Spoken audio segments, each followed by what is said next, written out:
Bonjour. L'arcane du week-end, c'est la mort. Bon. Alors nous avons plusieurs explications. On va commencer sur le côté sentimental. C'est une volonté de séparation temporaire, de micro-rupture. C'est comme quand on part un week-end pour réfléchir ou qu'on s'en va une semaine, mais c'est généralement pas plus.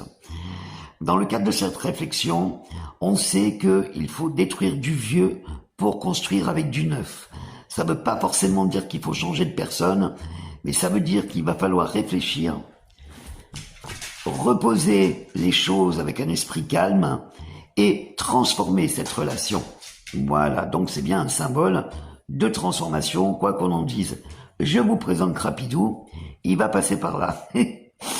Ensuite, au niveau sentimental, il n'en demeure pas moins que c'est vraiment l'arcane de la fidélité.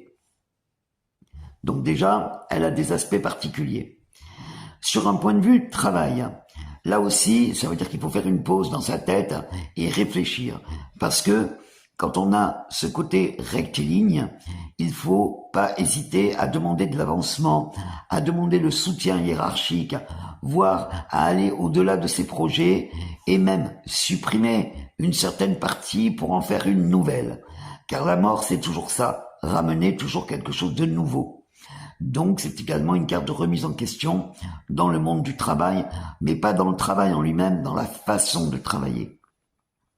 Après, c'est une arcane qui est porteuse quand même de bonnes choses.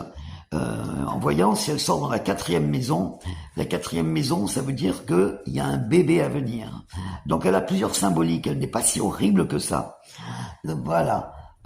Toutefois, si tu n'es pas capable de réfléchir, si tu préfères faire l'autruche, et que tu ne veux pas voir et que tu ne veux pas entendre, là, la mort, c'est pas sympa du tout parce que ça veut dire que tu vas garder l'ignorance, que tu ne veux pas savoir, que tu restes dans l'erreur et à partir de là, tout ira de plus en plus mal.